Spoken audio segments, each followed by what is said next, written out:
Hello, जय हिंद, नमस्कार दोस्तों, स्वागत है आप सभी का अपने परिवार में। दोस्तों, जैसा कि अपने भारत से संबंधित जो राष्ट्रीय आंदोलन चल रहे थे वो खत्म हो चुके हैं, करवा दिए वो। और आज जो टॉपिक लेके आया हूं मैं, भारत के ब्रिटिश गवर्नर जनरल वाइसराय जो पुराने एग्जाम्स के अंदर आए हुए थे और आगामी परीक्षा के अंदर, आगामी एग्जाम्स के अंदर आपके लिए ये क्लास रामबाण साबित होगी। मोस्ट इंपोर्टेंट क्वेश्चन है दोस्तों। ठीक है, चलते हैं क्वेश्चन की ओर। क्वेश्चन है, पहला क्वेश्चन है, बंगाल का पहला गवर्नर जनरल कौन था? बंगाल का पहला गवर्नर जनरल कौन था? तो पहला ऑप्शन है लॉर्ड क्लाइव, दूसरा ऑप्शन है लॉर्ड वारेन हेस्टिंग, तीसरा ऑप्शन है लॉर्ड जॉन शो और चौथा ऑप्शन है लॉर्ड कॉर्नवालिस। तो दोस्तों, इस क्वेश्चन का सही उत्तर हो जाएगा, इस क्वेश्चन का सही उत्तर क्या हो जाएगा? Lord Warren Hasting. ठीक है, बढ़ते हैं अगले क्वेश्चन की ओर। अगला क्वेश्चन है, भारत के प्रथम गवर्नर जनरल कौन थे? भारत के प्रथम गवर्नर जनरल कौन थे? तो पहला ऑप्शन है रॉबर्ट क्लाइव, दूसरा ऑप्शन है वारेन हेस्टिंग, तीसरा ऑप्शन है विलियम बेंटिक और चौथा ऑप्शन है लॉर्ड डलहौजी। इस क्वेश्चन का सही उत्तर हो जाएगा लॉर्ड विलियम बेंटिक। अगर दोस्तों विलियम बेंटिक जो ऑप्शन में नहीं रहे और वारेन हेस्टिंग में है तो इस क्वेश्चन का सही उत्तर फिर वारेन हेस्टिंग रहेगा। ठीक है, विलियम बेंटिक नहीं है तो।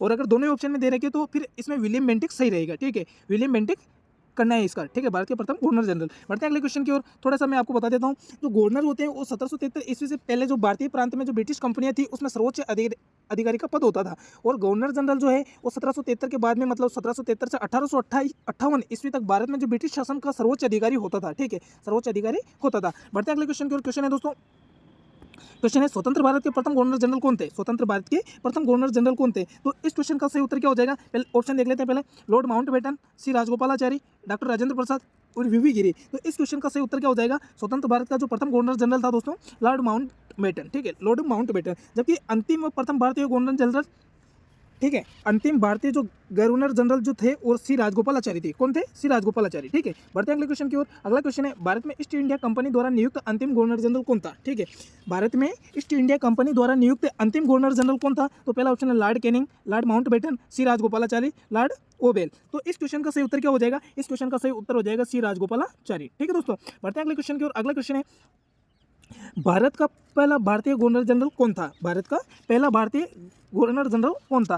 पहला ऑप्शन है B R Ambedkar, C Rajagopalachari, doctor Rajendra Prasad, doctor S Sarvepalli Radhakrishnan. तो इस प्रश्न का सही उत्तर क्या हो जाएगा? इस प्रश्न का सही उत्तर हो जाएगा प्यारे मित्रों सी राजगोपालाचारी। ठीक है, चलते हैं अगले क्वेश्चन की ओर। अगला क्वेश्चन है, बंगाल में द्वैध शासन किसने समाप्त किया? ठीक है, बंगाल में द्वैध शासन किसने समाप्त किया? तो पहला ऑप्शन सर जॉन शोर है, वारेन हेस्टिंग है, लॉर्ड हेस्टिंग्स है और ऑप्शन नंबर 4 कॉर्नवालिस से। तो इस प्रश्न का सही उत्तर क्या हो जाएगा? इस प्रश्न का सही उत्तर हो जाएगा वारेन हेस्टिंग। ठीक है, वारेन हेस्टिंग जो है वो इस प्रश्न का सही उत्तर हो जाएगा। चलते हैं अगले क्वेश्चन की ओर। अगला क्वेश्चन है प्यारे दोस्तों, अगला क्वेश्चन है, कुछ शासन के आधार पर डलहौजी ने निम्नलिखित में से किस राज्य को ब्रिटिश साम्राज्य में सम्मिलित किया? तो पहला ऑप्शन है सतारा, झांसी, अवध, नागपुर। तो इस प्रश्न का सही उत्तर क्या हो जाएगा? इस प्रश्न का सही उत्तर हो जाएगा अवध। ठीक है, अवध जो है, हाँ, अवध जो है कुशासन के आधार पर डलहौजी ने इस राज्य को ब्रिटिश साम्राज्य में सम्मिलित किया था, अवध को। ठीक है, इसकी व्याख्या देख लेते हैं दोस्तों। व्याख्या, लॉर्ड डलहौजी 1848 से 56 में अवध के नवाब वाजिद अली शाह पर कुशासन का आरोप लगाकर 13 फरवरी 1856 ईस्वी को उसका अंग्रेजी राज्य में विलय कर लिया। ठीक है, बढ़ते हैं क्वेश्चन की ओर। क्वेश्चन है दोस्तों, अवध का विलय ब्रिटिश साम्राज्य में कब किया गया? ठीक है, अवध का विलय ब्रिटिश साम्राज्य में कब किया गया? तो इस प्रश्न का सही उत्तर क्या हो जाएगा? चलो चलते हैं, देख लेते हैं। पहला ऑप्शन है 1853, ऑप्शन नंबर 2 1854, ऑप्शन नंबर 3 1855 और ऑप्शन नंबर 4 1856। तो इस प्रश्न का सही उत्तर क्या हो जाएगा? इस प्रश्न का सही उत्तर हो जाएगा प्यारे दोस्तों 1856। अवध का विलय ब्रिटिश साम्राज्य में कब किया गया था? 1856 के अंदर किया गया था। चलते हैं अगले क्वेश्चन की ओर। अगला क्वेश्चन है, राज्य अपहरण की नीति को किसने प्रारंभ किया? ठीक है, राज्य अपहरण की नीति को किसने प्रारंभ किया? ऑप्शन नंबर पहला है Lord Harding, Robert Clive, William Bentinck, Lord Dalhousie. तो इस प्रश्न का सही उत्तर क्या हो जाएगा? इस प्रश्न का सही उत्तर हो जाएगा ऑप्शन नंबर 4 लॉर्ड डलहौजी। ठीक है दोस्तों, चलते हैं, बढ़ते हैं क्वेश्चन की ओर। क्वेश्चन है, अगला क्वेश्चन है, व्यपगत के सिद्धांत के तहत मिलाए गए राज्यों का समूह नहीं है। ठीक है, क्वेश्चन है, व्यपगत के सिद्धांत के तहत मिलाए गए राज्यों का समूह नहीं है। ठीक है, तो ऑप्शन चेक कर लेते हैं अपन। ऑप्शन है, पहला ऑप्शन है सतारा, नागपुर, झांसी, ये भी था, बिल्कुल सही है। और फिर दूसरा ऑप्शन है नागपुर, जयपुर, अलीगढ़, बिल्कुल ये भी सही है। और तीसरा ऑप्शन है झांसी, नागपुर, उधमपुर, बिल्कुल ये भी सही है। और ऑप्शन नंबर 4 है सतारा, जयपुर, नागपुर। तो इस प्रश्न का सही उत्तर क्या हो जाएगा? इस प्रश्न का सही उत्तर हो जाएगा,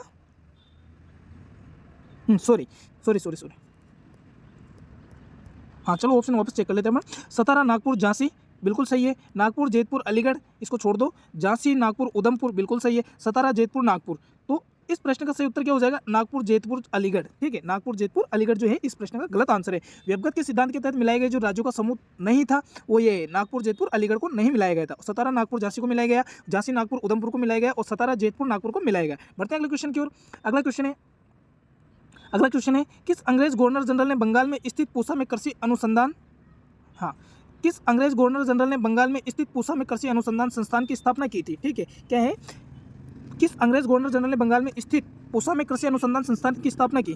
पहला ऑप्शन है लॉर्ड हेनरी लॉरेंस, दूसरा ऑप्शन है लॉर्ड कर्जन, तीसरा ऑप्शन है लॉर्ड रिपन और चौथा ऑप्शन है लॉर्ड विलियम बेंटिंग। तो इस प्रश्न का सही उत्तर क्या हो जाएगा? इस प्रश्न का सही उत्तर हो जाएगा लॉर्ड कर्जन। ठीक है दोस्तों, 1905 में जो गवर्नर जनरल लॉर्ड कर्जन ने तत्कालीन बंगाल में जो स्थित पूसा यानी कि कृषि अनुसंधान संस्था की स्थापना की थी। ठीक है, 1905 में जो गवर्नर जनरल था लॉर्ड कर्जन ने बंगाल में स्थित पूसा में कृषि अनुसंधान संस्थान की स्थापना की थी। पूसा अभी वर्तमान में बिहार के अंदर पड़ता है। ठीक है, बिहार के अंदर पड़ता है, बिहार में स्थित है। ठीक है, चलते हैं अगले क्वेश्चन की ओर। अगला क्वेश्चन है 20 जुलाई 1905 को देश ने बंगाल को 2 भागों में बांटे जाने की घोषणा की। पूर्वी बंगाल और असम एक भाग हो जाएगा और शेष बंगाल दूसरा भाग हो जाएगा। ठीक है, पहला ऑप्शन है लॉर्ड डफरिन, दूसरा ऑप्शन है लॉर्ड कर्जन, तीसरा ऑप्शन है लॉर्ड विलियम बेंटिक और चौथा ऑप्शन है लॉर्ड डलहौजी। तो इस प्रश्न का सही उत्तर क्या हो जाएगा? इस प्रश्न का सही उत्तर हो जाएगा लॉर्ड कर्जन। ठीक है, बढ़ते हैं अगले क्वेश्चन की ओर। अगला क्वेश्चन है वर्नाकुलर प्रेस अधिनियम किस वर्ष में पारित किया गया? ठीक है, क्वेश्चन है वर्नाकुलर प्रेस अधिनियम किस वर्ष में पारित किया गया? पहला ऑप्शन है 1890,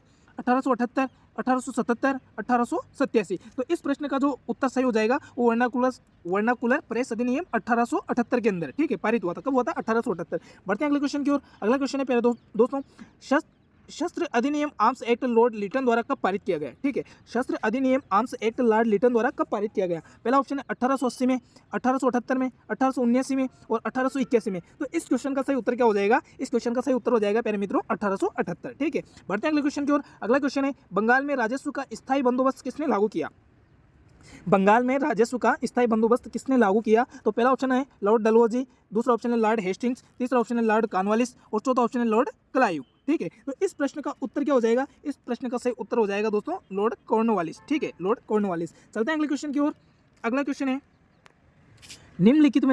निम्नलिखित में से किसके द्वारा भारत में इंग्लैंड के प्रचलित नमूने पर अध्यापक प्रशिक्षण संस्थानों टीचर्स ट्रेनिंग इंस्टीट्यूट की स्थापना की सिफारिश की गई? ठीक है, क्वेश्चन वापस पढ़ लेते हैं अपन। निम्नलिखित में से किसके द्वारा भारत में इंग्लैंड के प्रचलित नमूने पर अध्यापक प्रशिक्षण संस्थानों टीचर्स ट्रेनिंग इंस्टीट्यूट की स्थापना की सिफारिश की गई थी? तो पहला ऑप्शन है हंटर आयोग, दूसरा ऑप्शन है सेडलर आयोग, तीसरा ऑप्शन है वुड का डिस्पैच और चौथा ऑप्शन है रेले आयोग। तो इस प्रश्न का सही उत्तर हो जाएगा वुड का डिस्पैच। ठीक है, वुड का डिस्पैच इस प्रश्न का सही उत्तर हो जाएगा। इससे आगे चलने से पहले इसका फैक्ट देख लेते हैं।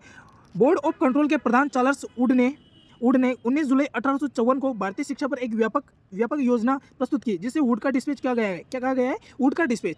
100 आर्टिकल वाले इस प्रस्ताव में शिक्षा के उद्देश्य, माध्यम, सुधारों आदि पर विचार किया गया था। इस घोषणा पत्र को भारतीय शिक्षा का मैग्ना कार्टा कहा जाता है। क्या कहा जाता है? भारतीय शिक्षा का मैग्ना कार्टा कहा जाता है। ठीक है, इस आयोग ने भारत में इंग्लैंड के प्रचलित नमूने पर अध्यापक प्रशिक्षण संस्थानों की स्थापना की सिफारिश की गई थी। ठीक है, इसे क्या कहा जाता है? इस घोषणा पत्र को भारतीय शिक्षा का मैग्ना कार्टा कहा जाता है। ठीक है, बढ़ते हैं अगले क्वेश्चन की ओर।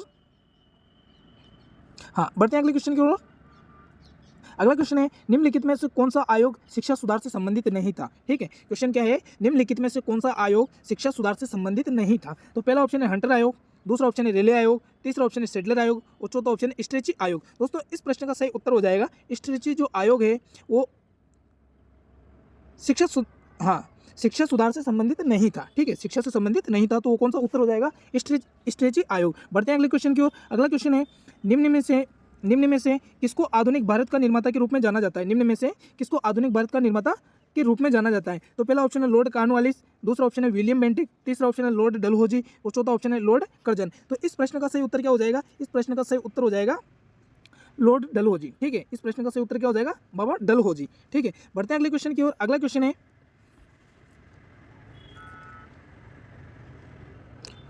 ठीक है, कोई बात नहीं दोस्तों, जैसा कि बता दो फैक्ट। ये क्वेश्चन वापस देख लेते हैं अपन। निम्न में से किसको आधुनिक भारत का निर्माता के रूप में जाना जाता है? तो इस क्वेश्चन का सही उत्तर हो जाएगा लॉर्ड डलहौजी। ठीक है दोस्तों, मैं थोड़ा सा आपको बता देता हूँ लॉर्ड डलहौजी के बारे में। लॉर्ड डलहौजी ने 1848 से 1856 ईस्वी को आधुनिक भारत का निर्माता कहा जाता है। ठीक है, आधुनिक भारत का निर्माता कहा जाता है लॉर्ड डलहौजी को। जैसे भारत में इसने लॉर्ड डलहौजी के द्वारा विद्युत तार लाइन बिछाई गई थी 1892 ईस्वी में कलकत्ता से आगरा तक, और तथा प्रथम रेलगाड़ी जो चलाई थी ना दोस्तों, इसने 16 अप्रैल 1853 ईस्वी को बंबई से थाने के बीच में चलाई थी। ठीक है, कितनी दूरी पर चलाई थी? 23 मील तक। ठीक है, 23 किलोमीटर तक। और डाक टिकटों का प्रचलन भी इसी ने आरंभ किया था? किसने किया था? लॉर्ड डलहौजी ने। भारत में विद्युत तार लाइन 1852 में कलकत्ता से आगरा तक तथा प्रथम जो रेलगाड़ी चलाई है 16 अप्रैल 1853 ईस्वी को बंबई से थाने के बीच में चलाई थी और 23 मील चली थी। ठीक है, और डाक टिकटों का प्रचलन भी इसी ने किया था। ठीक है दोस्तों, ये जानकारी थी। बढ़ते हैं आगे। अगला क्वेश्चन है, भारतीय रेलवे तथा टेलीग्राफ सेवा किसके शासनकाल में शुरू हुई थी? ठीक है, भारतीय रेलवे तथा टेलीग्राफ सेवा किसके शासनकाल में शुरुआत हुई? तो पहला ऑप्शन है Lord Cornwallis, Lord Dalhousie, Lord Ripon, Lord Canning. तो इस प्रश्न का सही उत्तर हो जाएगा लॉर्ड डलहौजी। ठीक है, बढ़ते हैं अगले क्वेश्चन की ओर। अगला क्वेश्चन है प्यारे दोस्तों, अगला क्वेश्चन है, लॉर्ड कर्जन ने 1902 में पुलिस आयोग का गठन किया था, इसका अध्यक्ष किसे बनाया गया था? ठीक है, क्वेश्चन है, लॉर्ड कर्जन ने 1902 ईस्वी में पुलिस आयोग का गठन किया, इसका अध्यक्ष किसको बनाया था? ठीक है, तो पहला ऑप्शन है सर टॉमस रेले को, सर टॉमस रॉबर्टसन को, सर ओल्विन मैनफ्रीक को और एंड्रू फ्रेजर को। तो इस प्रश्न का सही उत्तर हो जाएगा प्यारे दोस्तों एंड्रू फ्रेजर को। ठीक है, एंड्रू फ्रेजर को बनाया था। बढ़ते हैं अगले क्वेश्चन की ओर। अगला क्वेश्चन है, इल्बर्ट बिल विवाद कौन से वायसराय के काल में गठित हुआ? इल्बर्ट विवाद जो बिल था वो कौन से वायसराय के काल में गठित हुआ था? तो इस प्रश्न का सही उत्तर क्या हो जाएगा देख लेते हैं। पहला ऑप्शन है लॉर्ड लिटन, दूसरा ऑप्शन है लॉर्ड कर्जन, तीसरा ऑप्शन है लॉर्ड रिपन और चौथा ऑप्शन है लॉर्ड डफरिन। तो इस प्रश्न का सही उत्तर हो जाएगा मेरे मित्रों लॉर्ड रिपन। ठीक है, लॉर्ड रिपन जो है इस प्रश्न का सही उत्तर हो जाएगा। चलते हैं अगले क्वेश्चन की ओर। अगला क्वेश्चन है, भारत में अंग्रेजों के समय प्रथम जनगणना कब हुई थी? भारत में अंग्रेजों के समय प्रथम जनगणना कब हुई थी? पहला ऑप्शन है लॉर्ड लिटन के कार्यकाल में, लॉर्ड डफरिन के कार्यकाल में, लॉर्ड रिपन के कार्यकाल में, ठीक है, और लॉर्ड मेयो के कार्यकाल में। तो इस प्रश्न का सही उत्तर क्या हो जाएगा? इस प्रश्न का सही उत्तर हो जाएगा लॉर्ड मेयो के कार्यकाल में। ठीक है, लॉर्ड मेयो के कार्यकाल में। मैं आपको थोड़ी सी जानकारी दे देता हूँ। भारत में अंग्रेजों के समय जो प्रथम जनगणना हुई थी वो लॉर्ड मेयो के कार्यकाल में हुई थी 1869 से 1872 के अंदर। ठीक है, इसके काल में 1872 में प्रारंभ हुई थी और परंतु लॉर्ड रिपन के काल में नियमित जनगणना 1881 में शुरू हुई थी। ठीक है, रिपन के कार्यकाल में 1881 से शुरू हुई थी। ठीक है, 1881 से शुरू हुई थी लॉर्ड रिपन के काल में नियमित रूप से। ठीक है दोस्तों, आज का अंतिम क्वेश्चन है, लास्ट क्वेश्चन है, भारत के औपनिवेशिक काल में अधोमुखी निस्यंदन सिद्धांत किस क्षेत्र से संबंधित था? ठीक है, क्वेश्चन है, भारत के औपनिवेशिक काल में अधोमुखी निस्यंदन सिद्धांत किस क्षेत्र से संबंधित था? हाँ, तो पहला ऑप्शन है रेल, शिक्षा, सिंचाई, गरीबी हटाओ। क्वेश्चन है, भारत के औपनिवेशिक काल में अधोमुखी निस्यंदन सिद्धांत किस क्षेत्र से संबंधित था? तो पहला ऑप्शन है रेल, शिक्षा, सिंचाई और गरीबी हटाओ। तो इस प्रश्न का सही उत्तर क्या हो जाएगा मेरे मित्रों? इस प्रश्न का सही उत्तर हो जाएगा शिक्षा से संबंधित था। ठीक है दोस्तों, ये आज का अंतिम क्वेश्चन था। मिलते हैं अगली क्लास में, जब तक के लिए जय हिंद, जय भारत, वंदे मातरम। और चैनल को सब्सक्राइब कर दीजिएगा और बेल आइकन ऑन कर दीजिएगा।